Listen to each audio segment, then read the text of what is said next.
In our gospel today, Jesus tells us the parable of the wicked tenants. So we hear of this landowner who meticulously prepares or plants a vineyard, which is a lot of work. This landowner puts a hedge around it to protect it from animals and other things from destroying it. He digs a wine press so that he can process the grapes and produce beautiful, delicious wine. And then he even builds a tower over it because he meticulously prepares this beautiful vineyard for a purpose. And then he leaves and goes on a journey. But before he does that, he leases his vineyard to some tenants. However, as we hear in this parable, the tenants, after a while, because of the landowner's absence, begin to believe maybe that since the landowner is absent for so long, somehow the vineyard now belongs to them. They seem to have forgotten that they're actually tenants and not the owners of the vineyard. And so they start ascribing to themselves rights and privileges that really don't belong to them. So much so that when the landowner rightfully sends his servants to go and collect the produce, some of the beautiful produce from his land, which he has the right to do, the landowners show contempt. They express contempt for the landowner.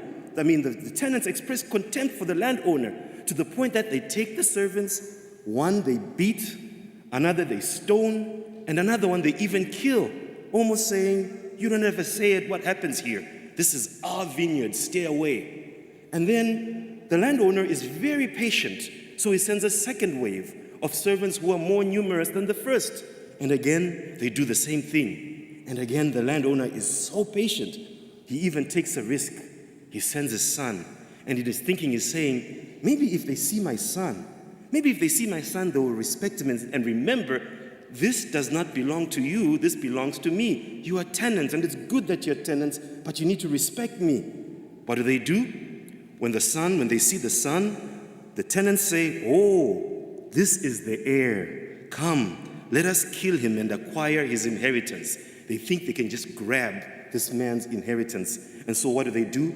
They seize the son of the landowner, they take him out of the vineyard, and then they kill him. And Jesus asks the question, what will the landowner do to these tenants? And the elders of the people and the Pharisees who Jesus is talking to basically say, he will put those wretched men to a wretched death and lease his vineyard to other tenants. My brothers and sisters, I think this parable is directly applicable to us. You see, you and I are the tenants.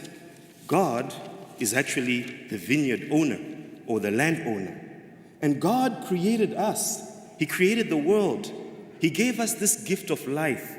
But it's almost like he leased it to us. It's not ours. We're not the owners of our own existence. We didn't choose to exist. I'm not the be-all, end-all of my own existence. I'm accountable to somebody else. God gave me life. And he gave me life so that I could live this life in accordance with his will. And at the end of the day, when judgment comes, I'm going to be held to account as to what I did with my life. But I feel like sometimes in our culture today, because we have this eclipse of God, we've forgotten about God. We are now forgetting that, you see, life is not something that we gave ourselves. We're now ascribing to ourselves rights and privileges that don't belong to us. They really belong to God. And we basically now think, well, God is irrelevant, he doesn't exist, I can do whatever I want. I can do whatever I want with my life. And at the end of the day, as we hear in this parable, we're going to be held to account. And I think today we're being invited to not be these wicked servants, but to be good tenants and to be good stewards of this gift that we've been given, the gift of life. Now, one of the areas where we see our culture, our society, our country being wicked tenants is the area of the right to life. The right to life. The right to life is literally the most basic right. It is self-evident. And yet in this culture, in this country, we have an entire class of human beings that is essentially denied this right to life, the unborn. At any given moment, at any given time, an unborn person's life can just be snuffed out, just like that. and there's nothing that protects them. And this is a travesty and a great injustice that we have in our society. Our founding fathers of the United States perceived this basic right to life in the Declaration of Independence. And I think it's good to just hear those words again. Listen to what they said. We hold these truths to be self-evident. Think about that. These truths are self-evident. You don't really even need to be religious. It's like if you're using right reason, you can perceive that this is true. We hold these truths to be self-evident, that all men are created equal. They are endowed by their Creator with certain unalienable rights, that among these are the rights to life, life is the first one, liberty, and the pursuit of happiness. Life is the most basic of them, liberty, and the pursuit of happiness. And then the founding fathers go on to say, the purpose of government is so that they secure and protect those rights. That's the whole purpose of government. That's why it derives its legitimacy, so that it protects those rights. So, as a society, as a country, insofar as we live by these principles, we've lived up to who we are. We've lived up to the American ideal. Insofar as we have forgotten these principles, we've been bad tenants. At one time, there was an entire class of people we denied the right to liberty, right? We call that slavery. We weren't living up to the American ideal. Right now, we're denying an entire class of people their right to life. Again, we're not living up to the American ideal. The invitation today, be good tenants. Be good stewards of these gifts that we have been given, otherwise we lose. My brothers and sisters, the bishops of the Catholic Church have long since said, yes, there are many situations of injustice in our society in America today. However, abortion remains the preeminent issue. And listen to the words that they said last year. And I think it's very important that we hear this. The threat of abortion remains our preeminent priority. Why? Because it directly attacks life itself. That's reason number one. Because it takes place in the sanctuary of the womb. Reason number two. And number three, because of the numbers of lives that are destroyed. Abortion, amongst all other issues, there are a lot of issues of justice. But this injustice is so egregious, it's a preeminent priority because of the fact that it does these three things. So let's break it down. Abortion attacks life itself directly. My friends, this injustice always results in the attack of the life itself.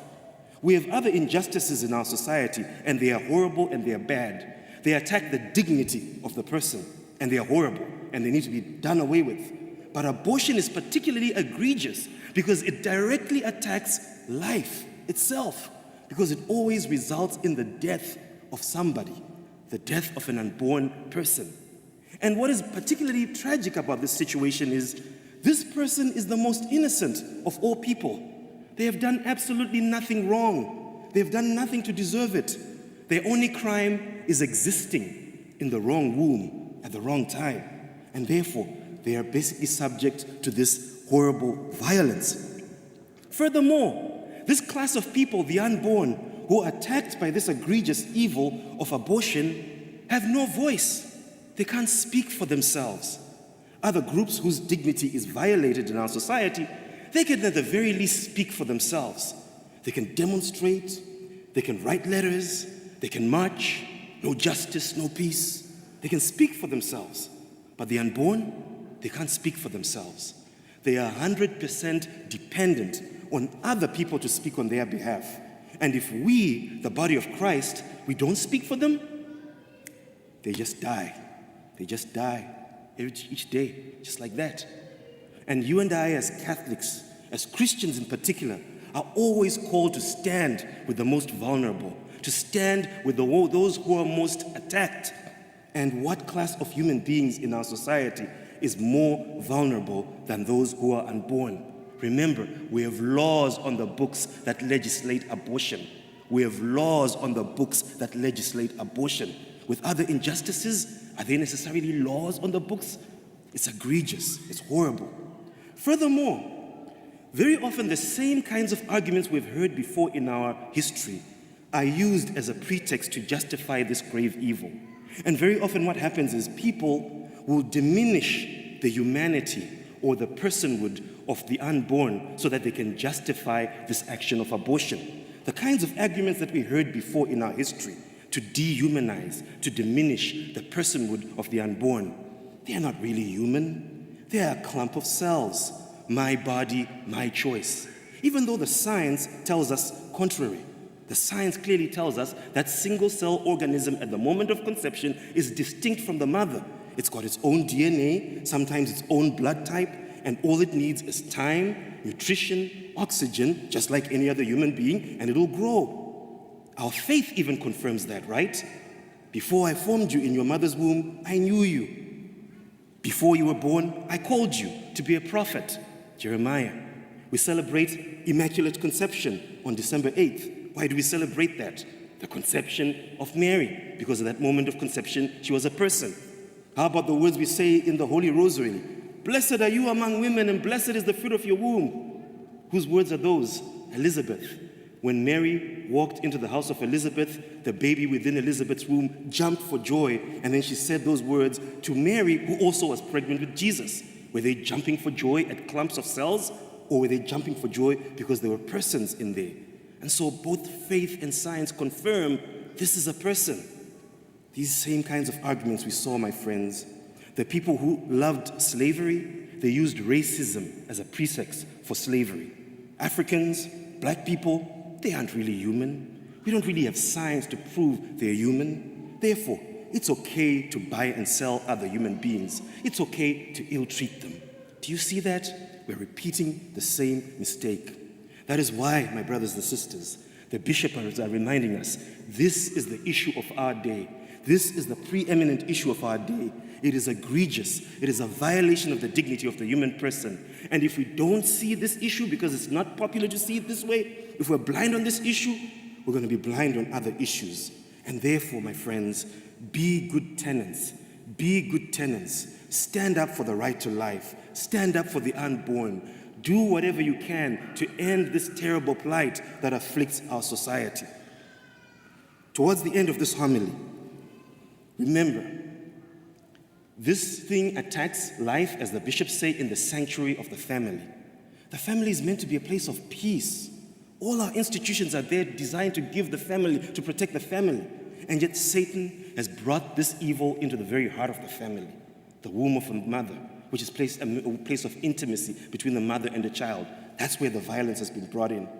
And lastly, the numbers. 60 million lives and counting since Roe v. Wade. Nothing else has this kind of numbers. The good news is the numbers have been dropping. Last year, and I'm going to say it this way, we only had 867,000 deaths. We only had, it's sad that we have to say it that way, but thanks be to God, the numbers are dropping, but we still have work to do. And therefore, my friends, let's stand up for life. Let's pray for an end to abortion. Let's vote with this in mind.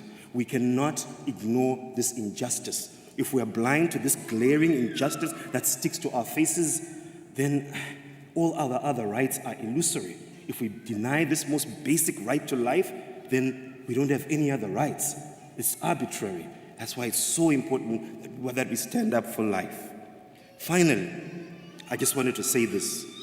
I'm well aware that this kind of homily can sometimes trigger people, and so I just want to remind everybody that we can speak this way because we're fully confident in the mercy of Jesus Christ. So if anybody has ever had an abortion or participated in an abortion, please be aware Christ is there for you. The church is there for you. We are here for you to bring you back to the life of mercy, to accompany you as you heal from your wounds. We have wonderful ministries even here at our own parish, Rachel's Vineyard, men and women from our own parish who can accompany you in the journey of healing. And so, the abortion doesn't have the last word. The pain doesn't have the last word. There is such a thing as mercy. And so, may you and I truly be good tenants and live our lives in accord to what God has called us to do.